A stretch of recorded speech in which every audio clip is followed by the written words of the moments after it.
Hello everyone, welcome to this video जहाँ पे I am going to try to make economics easy for all of you. Now economics is a dreaded subject, सब लोग इसे दूर भागते हैं, but it is so nice a subject and इतना ज़्यादा इसके अंदर psychology involved है ना that if taught well you will really enjoy this particular subject. And I'll try to make it easier for you to understand so that you can go down the rabbit hole and explore it a bit more. तो शुरू करते हैं सबसे पहले definition से. Economics का definition क्या होता है? इन सिंपल वर्ड्स अगर देखेंगे, economics is a social science. तो लोग बिहेव कैसे करते हैं, सोसाइटीज बिहेव कैसे करती है, इमर्ज कैसे होती है, उसके ऊपर इकोनॉमिक्स बेस्ड है. And it studies the production, distribution and consumption of goods and services. तो कितना प्रोड्यूस होता है, कितना कंज्यूम होता है, कैसे डिस्ट्रीब्यूट करते हैं गुड्स एंड सर्विसेज, वो है इकोनॉमिक्स का definition. Now we will try to see what are the types of economics. थोड़ा हिस्ट्री में जाते हैं क्योंकि इकोनॉमिक्स अलग अलग लोग अलग अलग कैटेगरीज में डिफाइन करते हैं. End of the day the definition stands और टॉक्स फॉर इटसेल्फ, बट तीन टाइप्स के इकोनॉमिक्स अपने को पता है जो ब्रॉडली हम क्लासीफाई करते हैं. The first thing is called classical economics. अब क्लासिकल इकोनॉमिक्स बहुत पुराने जमाने से चलता आ रहा था और यहाँ पे ये बोला था कि भाई markets work best when the government stage out. आप यहाँ पे रेगुलेशंस मत डालो, just demand and supply, pure demand and supply अपने आप एडजस्ट होंगे, अपने आप इक्विलिब्रियम बनेगा and people will decide what is basically the true value for a particular good और अ पर्टिकुलर सर्विस. तो लोग डिसाइड करेंगे, डिमांड एंड सप्लाई डिसाइड करेगा कि क्या प्राइसेस होने चाहिए, क्या नहीं होने चाहिए. सो गवर्नमेंट का इंटरफेरेंस बिल्कुल भी नहीं होना चाहिए. That's what classical economics is. The second thing is Marxian. अब मार्क्सियन इकोनॉमिक्स क्या बोलता है कि capitalism will lead to over production. इसका मतलब क्या है, अगर हमने कैपिटलिस्ट इकोनॉमी को एनकरेज किया, हमने बिजनेसेस को ज़्यादा एनकरेज किया कि बोला कि तुम ना प्रोडक्शन पे ध्यान दो, तुम अपने हिसाब से गुड्स को बनाओ, हम लोग तुमको टैक्स में थोड़ा सा कट्स देंगे. And what we try to do because of this is we will say that you manufacture more, people will consume more, we will get more taxes, because of which we will be able to provide better services to people, infrastructure wise, medicine wise, health care, medical education, ये सारी चीज़ें हम लोगों को बहुत अच्छे से provide कर पाएंगे. दैट्स व्हाट वी से. बट मार्क्सियन इकोनॉमिक्स वाले ये बिलीव करते हैं दैट कैपिटलिज्म की वजह से ज्यादा प्रोडक्शन होगा. ओवर प्रोडक्शन बेसिकली मींस कि काफी ज्यादा वेस्टेज भी हो सकता है. But more importantly what will happen is because over production हो रहा है, people want to get their goods manufactured at cheaper cost. What they will do is they will pay less wages to the people at because of which what will happen is ये collapse हो जाएगा, socialism आ जाएगा, ये inevitable है. That is basically what Marxian economics से says. इसके बाद कीनीशियन इकोनॉमिक्स देखेंगे. तो कीनीशियन इकोनॉमिक्स क्या बोलता है that people not spending is a problem. भाई गवर्नमेंट के रेगुलेशन वगैरह तो होने चाहिए और उनको एनकरेज करना चाहिए लोगों को स्पेंड करने के लिए, बिकॉज कीनीशियन इकोनॉमिक्स के हिसाब से if people do not spend, उसकी वजह से इकोनॉमिक डाउनटर्न्स आते हैं. फैक्ट्रीज या मैन्युफैक्चरर्स की कोई गलती नहीं है, people are the ones to be blamed. ये मैं बहुत ही बेसिक लेवल पे बता रहा हूँ, but people are to be blamed if there is an economic downturn, because people का स्पेंडिंग कम होगा ना तो इकोनॉमिक डाउनटर्न आएगा. तो क्या करना चाहिए गवर्नमेंट को, गवर्नमेंट ने स्पेंडिंग करना चाहिए to encourage people to spend. Government ने टैक्स कट्स देने चाहिए for people to be able to spend. And you will see this in recent times, जहां पे बजट के अंदर एक छोटी सी चीज हुई थी that the tax slabs were increased. इसका मतलब है लोगों को थोड़ा टैक्स बेनिफिट मिलेगा. Because people are getting tax benefit, what will happen is they will be encouraged to spend more, and वो लोग ज़्यादा पैसा खर्चा करेंगे, more money will be pumped into the economy. The producers will feel like producing more things, because of which the government will now get more taxes. So that was the whole idea. People will be happier, they will be willing to spend, because of which the government will still end up getting taxes. तो ये होता है कीनीशियन economics. तो ये तीन types हैं economics के, और भी types हैं, but these three are the major ones that are generally discussed. So make sure that you know these types really well. अब दूसरा क्लासिफिकेशन होता है माइक्रो इकोनॉमिक्स और macro economics. As the name suggests, micro economics क्या होता है, micro economics individuals और businesses छोटी छोटी चीजों पे ध्यान देते हैं कि कैसे डिसीजन मेकिंग होता है, what should I buy, what should I sell, what price should I be selling at, what price should I be buying at. ये सब होता है माइक्रो इकोनॉमिक्स. हम लोग माइक्रो लेवल पे जाके डिसीजन मेकिंग देखते हैं. Macroeconomics on the other hand talks about the entire country का इकोनॉमिक्स या फिर पूरे गवर्नमेंट या पूरे वर्ल्ड की इकोनॉमी जो ना उसके बारे में हम बात करते हैं कि पूरे ब्रॉड लेवल पे how do things work. So micro level पे चीजें शुरू होती हैं और धीरे धीरे धीरे स्नोबॉल होकर वो मैक्रो लेवल पे पहुंच जाती हैं. So that is the difference between micro economics and macro economics. काफी थियोरेटिकल है but yes micro economics are two different subjects as well. So that is basically what it looks like. अब आते हैं main चीज पे. Demand and supply. पूरा economics is based on demand and supply और उनके डायनामिक्स क्या होते हैं। अब यहाँ पे you will see a curve that is थोड़ा सा confusing, but I will just make it simple for you. हम लोग बात कर रहे हैं prices and quantities of apples के बारे में, ठीक है। तो मैं एप्पल्स बेच रहा हूँ, लेट से। Now what is happening here is just look at this line that says D, जो ऊपर से नीचे आ रहा है, that is called a demand curve. ऊपर से नीचे आ रहा है, इसका मतलब क्या हो गया, जो वाई एक्सिस पे प्राइस लिखे हुए है ना, जैसे जैसे प्राइस कम होगा वैसे वैसे डिमांड बढ़ता जाएगा, क्वांटिटी बढ़ती जाएगी। So that is basically the demand curve. अब डिमांड कर्व किसका होता है, the person who is going to buy, उसके हिसाब से मैं इसको प्लॉट कर रहा हूं। अब बायर जो होगा ना, वो ज्यादा पैसे में खरीदने के लिए शायद उतना रेडी ना हो, बट कम पैसे में खरीदने के लिए डेफिनेटली ज्यादा रेडी होगा। तो जैसे जैसे प्राइस कम होगा वैसे वैसे डिमांड बढ़ेगी। डिमांड इज बेसिकली बायर्स बढ़ेंगे। That is what is going to happen. Now you will see another line here that goes from the bottom to the top, which is called S. अब वो S है, वो supply curve है। अब supply curve का मतलब क्या है, बेचने वाले, सिर्फ खरीदने वाले होंगे मार्केट में तो नहीं चलेगा ना, there needs to be someone who is willing to sell stuff as well. तो ये होता है सेलर्स का कर्व। अब अगर मैं बोलूं कि यार तुम ये चीज ना मेरे को 10 रुपए में दे दो, तो सेलर एक्साइटेड होगा क्या, नॉट रियली। अगर सेलर 8 रुपए में बना रहा है और 10 रुपए में बेच रहा है, the seller might not be very excited to do it. But अगर वो 8 रुपए में चीज बना रहा है और 80 रुपीज में बेच रहा है, yes the seller will be supremely excited to deal with this और deal in this particular business. तो वो ट्रांजैक्शन के लिए बहुत एक्साइटेड होगा। तो यहां पे सप्लायर कर्व जो है ना, वो जैसे जैसे प्राइस बढ़ता जाएगा वैसे वैसे सप्लायर्स ज्यादा खुश होते जाएंगे, सप्लायर्स का नंबर आगे आगे बढ़ता जाएगा। So if you go on the right, it basically means that the number is increasing.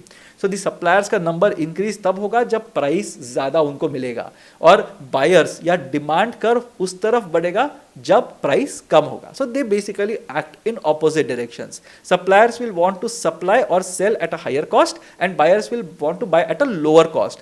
अब दोनों एक जगह पे आके मिल जाते हैं। The point of intersection is called the equilibrium point. हमेशा एक सिस्टम इक्विलिब्रियम अटेन करने की कोशिश करेगा। It will never be in such a manner that suppliers बहुत ज्यादा हैं और डिमांड बहुत ही कम है, ऐसे भी नहीं होने की कोशिश, ऐसे भी नहीं होगा। एंड डिमांड बहुत ज्यादा और सप्लायर्स कम है, ऐसे भी नहीं होगा। तो think about it. Let's say एक चीज है और उसकी डिमांड बहुत ज्यादा है मार्केट के अंदर। Now you know that it is an in demand thing. What will happen, there will be more people willing to sell that particular thing, because ना डिमांड ज्यादा है तो प्राइस भी ज्यादा होगा ना कोई चीज का। So let's say for example जो आजकल फ्रीलांसर्स आ रहे हैं, I am just talking about a simple thing which is thumbnail designing और वीडियो एडिटिंग।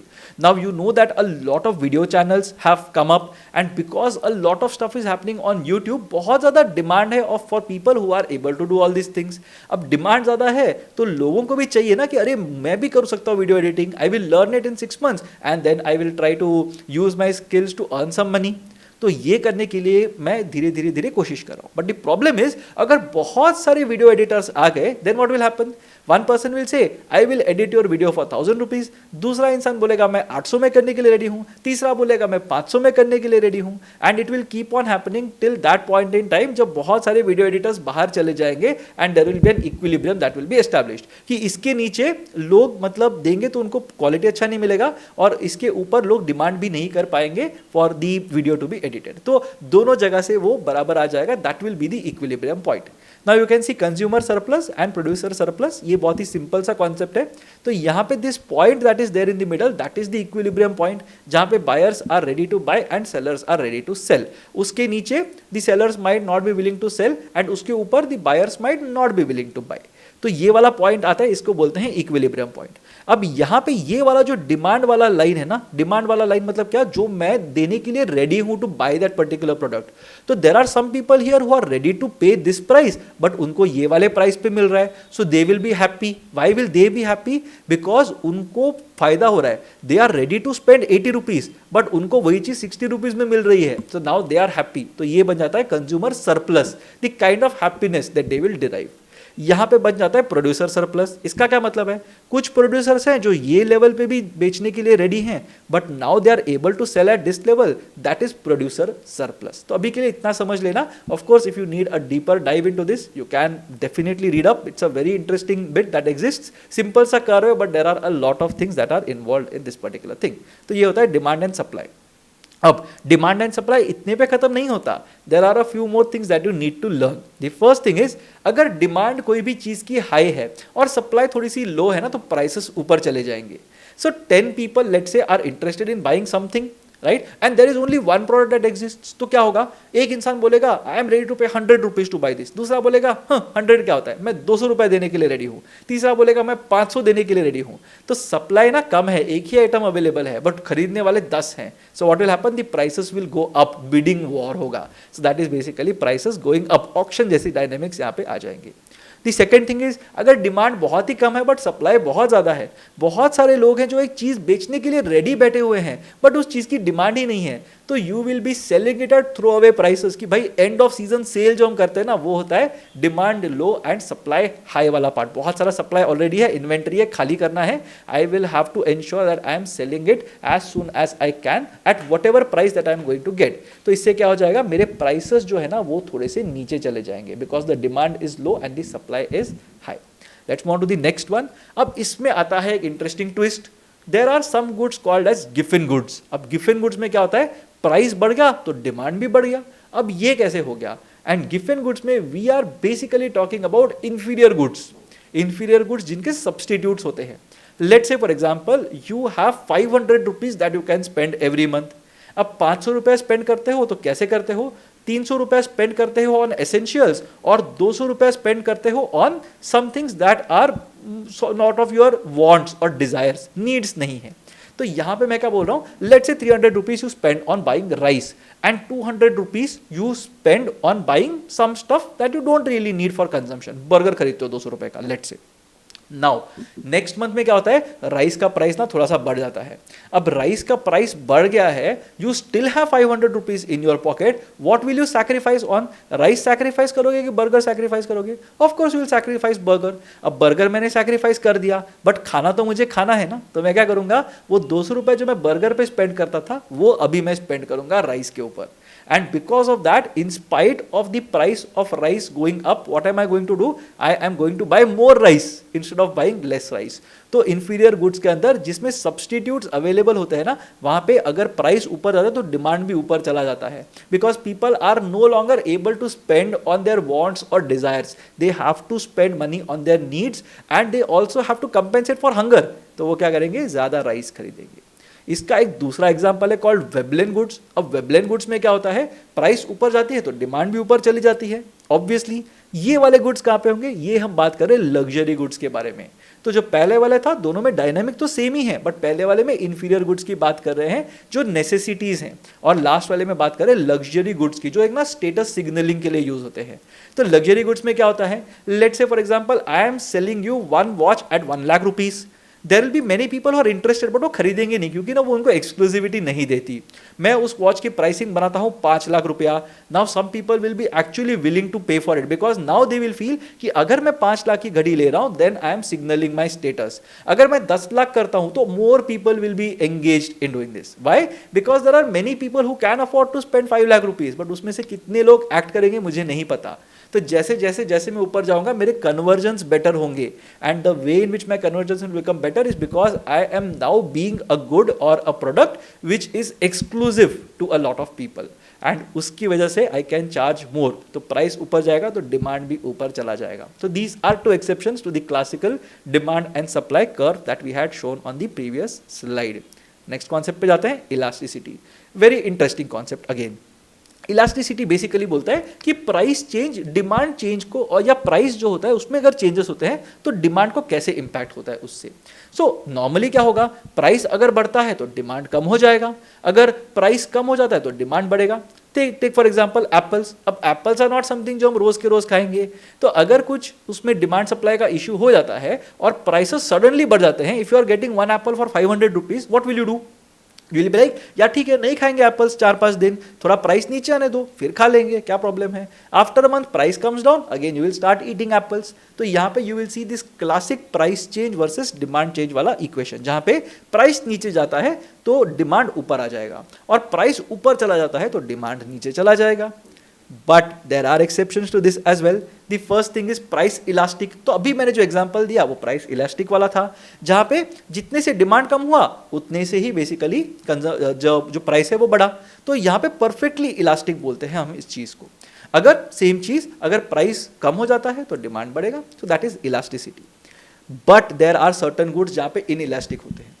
अब ये वो चीजें हैं that people generally use as necessities. So let's say milk for example. अब मिल्क के प्राइसेस तो एक दो रुपए से बढ़ते रहते हैं now and then, but because of that will people stop buying milk, will people stop buying salt, will people stop wearing clothes, will people stop eating rice. तो ये सब चीजें नहीं कर सकते. एक थोड़ा सा वाइसेस की बात करेंगे तो भी वही चीज होती है. Let's say people who smoke, वो सिगरेट्स को स्मोक करना बंद नहीं करेंगे because the price has gone up by a rupee. तो लोग क्या करेंगे, उनका कंजम्पशन कम नहीं करेंगे because the price has risen. तो क्या होगा, तुम जितना मर्जी प्राइस ले लो डिमांड चेंज नहीं होगी, which means it is in elastic. बिल्कुल चेंज नहीं होगी तो इन इलास्टिक हो जाता है वो. तो this is price inelastic goods that exist. Next concept देखते हैं, opportunity cost. This is very important for specifically all of you who are planning to do an MBA, because what you are going to do in your 2 years is doing an MBA, but what you could have done is you could have worked somewhere else. कुछ अलग skills build कर लेते, अपने entrepreneurship वाले जो अंदर का आपका स्पिरिट है उसको एग्जीक्यूट करते, एक स्टार्टअप लॉन्च कर देते, लोगों को हायर करते. You could have done so many things but you have chosen to do an MBA. So when you make a choice of doing something over another, that is something that you are going to call an opportunity cost. तो ये एक cost है. You are forgoing 2 years of salary, let's say you are foregoing 2 years of corporate growth, let's say, because you want to get an MBA. So the cost of an MBA is not just the fees that you are going to pay, it's the opportunity cost of foregoing something else that you could have done otherwise.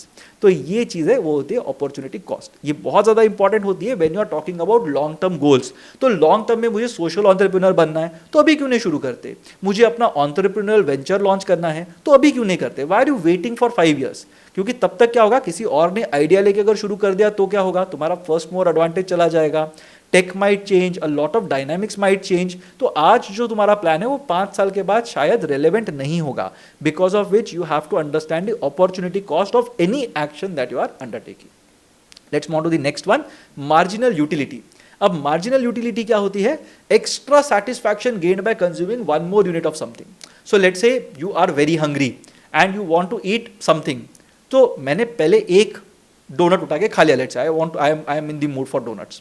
तो मैंने एक doughnut उठा के खा लिया, I feel very happy. मुझे क्या happiness मिला कि यार मैंने डोनट खाया. फिर मेरे सामने एक और डोनट रख दिया, मैंने एक और डोनट खाया, मुझे हैप्पीनेस तो मिला बट उतना नहीं मिला जितना पहले मिला था. मैंने तीसरा डोनट खा लिया, by the time I reach my 10th doughnut I am bored of doughnuts. I am like मुझे नहीं खाना यार और डोनट. तो जो मुझे पहले हैप्पीनेस मिला था ना वो मुझे 10th डोनट के बाद शायद नहीं मिलेगा. So the extra satisfaction gained by consuming 1 more unit of something. तो ये होता है मार्जिनल यूटिलिटी.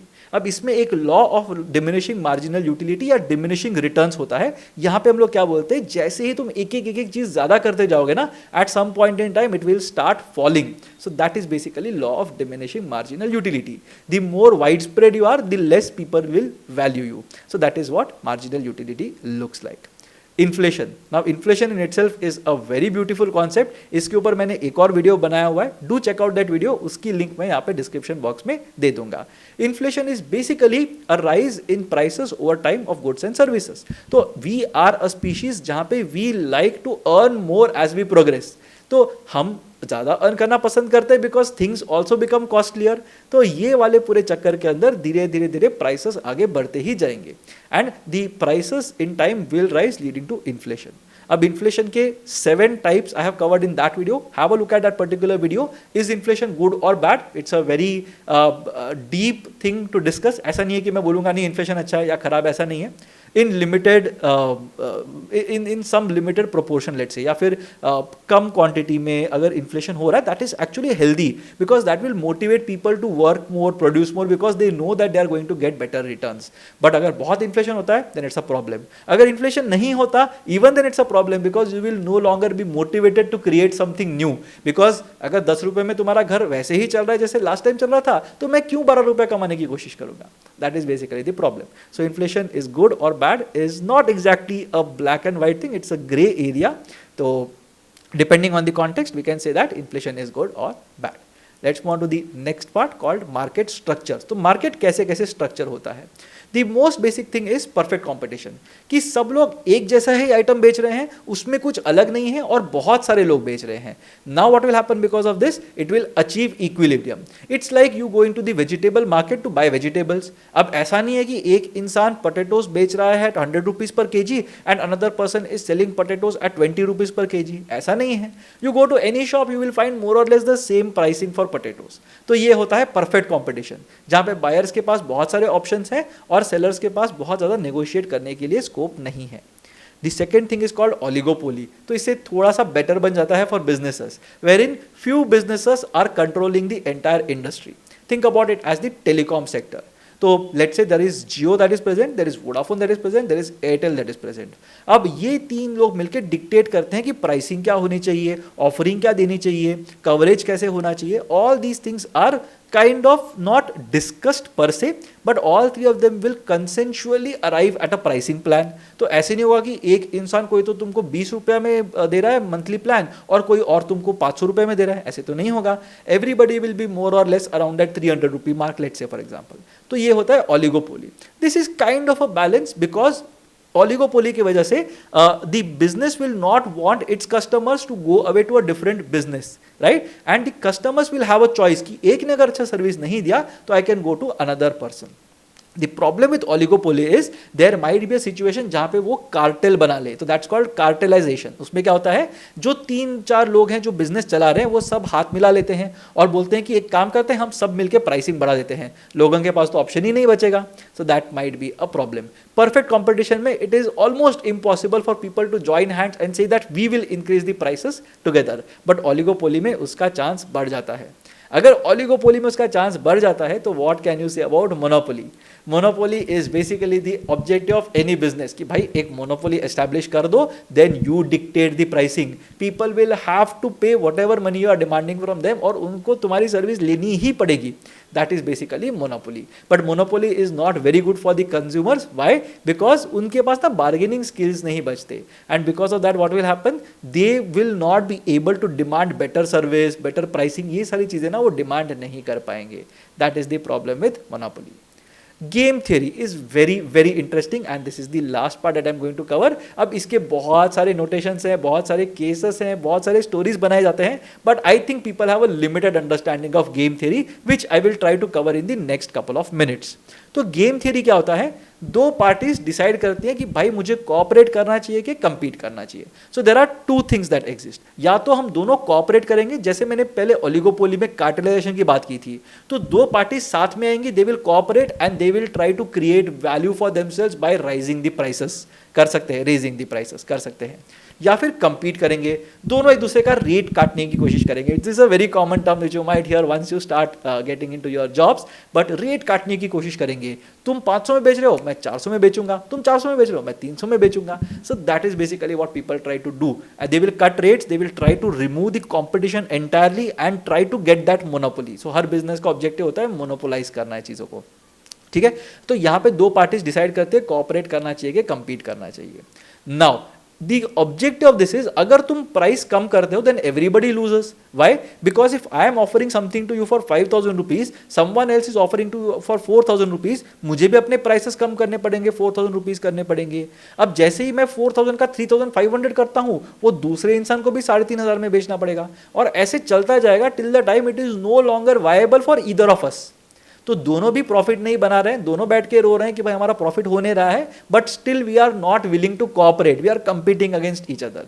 तो दैट इज द प्रॉब्लम. तो अगर मैं बहुत ज्यादा कंपटीशन में घुस जाता हूं और बहुत प्राइस नीचे गिरा देता हूं, then everybody losers. It's no longer a nice lucrative business idea that you had. In this particular case cooperation might be better, क्योंकि चलो मैंने और बाकी सब लोगों ने मिलकर ये डिसाइड किया कि यार हम कोऑपरेट करेंगे, हम एक ही प्राइसिंग रखेंगे, कुछ भी हो जाए हम अपने प्राइसिंग से नहीं हिलेंगे. That is basically when everybody wins, because then everybody will make money like that. But generally ये होता नहीं है. Why? Because there is always a danger of renegation. Renegation का मतलब क्या है? मैंने प्रॉमिस किया था बट मैं बोल रहा हूँ कि ठीक है 50 में बेचेंगे, but now I am selling it at 40 rupees because now I know that if I sell at 40 rupees and the offering is exactly the same, many people will come to me because I am selling it at a cheaper rate. तो ये हमेशा एक temptation होता है या एक danger होता है of renegation, that people will renege on their promises और वहाँ पे लोग खड़बड़ा जाते हैं, they don't know whether to cooperate or whether to compete. compete करेंगे तो भी नुकसान है, cooperate करेंगे तो भी नुकसान हो सकता है. So what do people decide? That is basically game theory. तो इसके अराउंड बहुत सारे एक्सपेरिमेंट्स हैं, बहुत सारी चीज़ें हैं that people have discussed at length. And there is no resolution per se, right? People will think according to their own. That is what makes people unique, and that is basically how things work. So I hope you had fun learning the economics concepts that you are mostly going to experience in your MBA as well. Do let me know in the comment section what did you think about this video. If you think this is useful to people, do share it with them so that I'm able to reach out to as many people as is possible. And do not forget to like the video, subscribe to the channel, and I'll see you again in the next video.